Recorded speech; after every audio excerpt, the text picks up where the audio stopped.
welcome back to the TW Local 591 podcast. This is a weekly Friday rep call recap where we give a summary of what was discussed today across the country with all of our reps. My name is Gary Scheibler, your local president.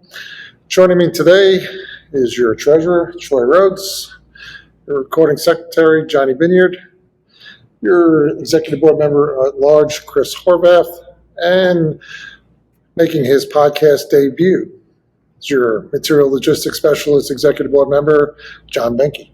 Right here. All right, as always, welcome and thanks for joining me here today. We're going to get started right away with Troy. Can you give us Tony Laporte's peer support update? Yes. Voluntary union benefits with new broker of record hub continues to move along well. Tony Laporte explained the federal FMLA and 480-hour yearly allotment. When those hours are exhausted and a new FMLA is certified in the following years, members need to go in, check their FMLA hours balances, and contact a local 591 peer support rep if anything is missing.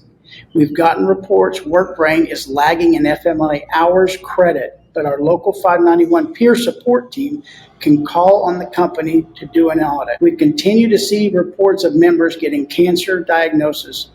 Please take the time to go get your medical screening done to hopefully catch this early when it can be treatable. Thanks, Troy. I'm going to handle the ASAP compliance update from Harry Charalumbus.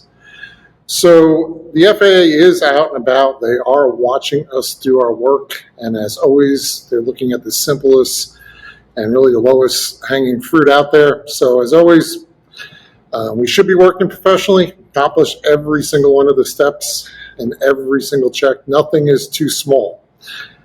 Example being replenishing ACARS paper, spare bulk kits, etc. Make sure you document the work, even when you're doing replenishment. Just some of the simplest examples of what the FAA is noticing. Moving on to aircraft movement. Sometimes feel like this is a routine job.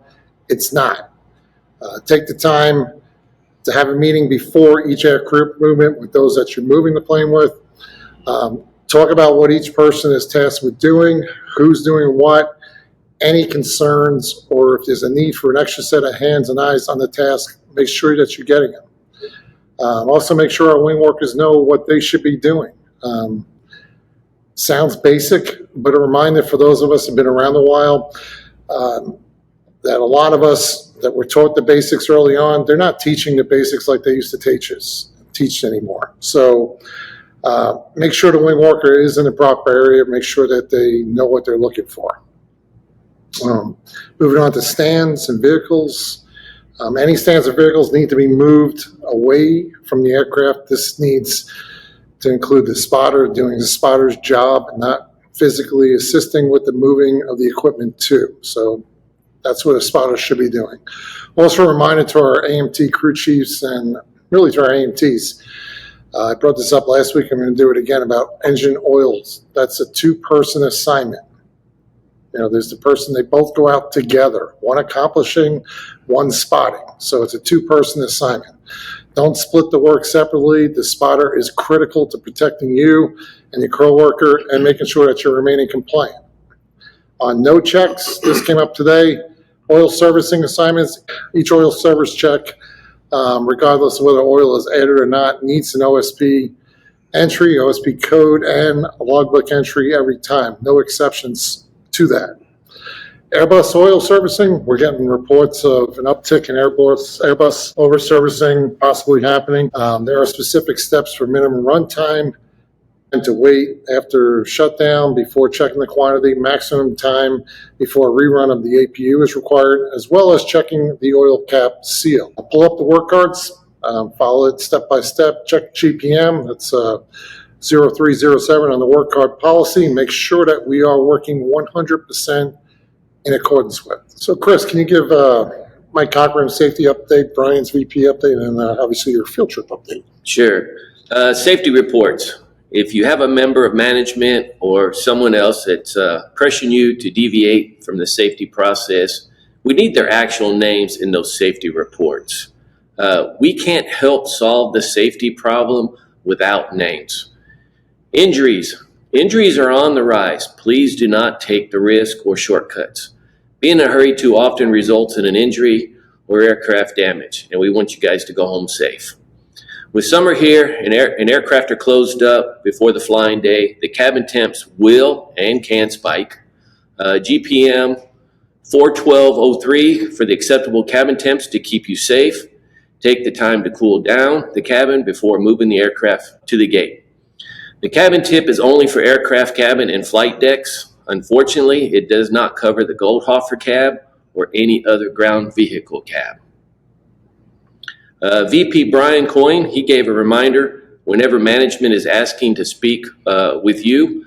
Our position is that member of management is most likely asking you questions, which could eventuate in some form of discipline. Because of this potential for future discipline, Article 32J provides you with the right to have union representation. It's a lot more difficult for us as a local to represent you if you don't have your union representation with you for those discussions.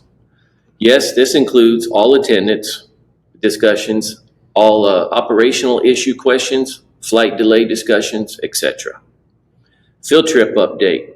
I tracked 27 line field trips for the last 2 weeks and 24 base field trips. Please don't hesitate to send me any info you might see to my email or my cell number listed on the website. Johnny, how about a hoodie size update or a workers' comp update in the national meetings? Okay. As previously mentioned, the board approved the t-shirts and hoodies. The t-shirt size window closed a few weeks ago. There's still time to put your hoodie size in. If your size is blank, we won't be able to buy you a hoodie. Take the time to check that you have a size listed and it's the correct size. You can update your hoodie size until Monday, July 21st, 5 p.m. Central Time. The local has been working to compile a list of attorneys who are skilled in workers' comp issues in the states we have members working. That list is posted on the website under the members section.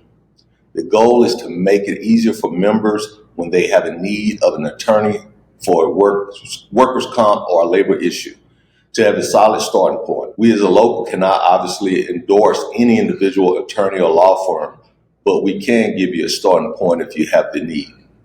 If you have any attorneys you have positive experience with on a labor or workers' comp issue and you want them added to the list or have input on attorneys already on that list, please don't hesitate to contact us at info@local591.com with that input. Local 591 monthly national membership meetings update in Northeast region in Boston on July 23rd. Check the website for the location and times on that What's New rotator at the top of the website. Thanks, Johnny. John, you're going to give us the MLS update? I will. With the supervisors who believe it's okay to do MLS work, I did get a verbal commitment from Mark Levitt that it would end immediately. So we'll see if that really happens. He's supposed to be giving us an email, but supervisors will stop doing MLS work. We will continue to keep the grievances coming and follow the contract. Central Fulfillment Center, CFC, at DFW is going to grow substantially. In addition to positions already posted, expect to see around 120 MLS positions posted this week and potentially more in the future. All right, thanks. And then finally, we did send out a poll today to see the interest in any of the members receiving a paper copy of the current contract with the updates from the extension. Local is looking at purchasing contract books, but only really for those who wish to actually receive one. So if you go to our website and respond to the poll if you are interested in receiving a contract book. All right, that's our podcast for today. Anything else, gentlemen? Nope. Nope. All right. Just want to thank everybody for watching and thank Troy, Johnny, Chris, and John for helping me with the podcast. As always, if you have a question on anything that we spoke to here, or if you want to send a suggestion in for a podcast, please contact us at info@local591.com. Once again, thanks for watching and hope you have a great week.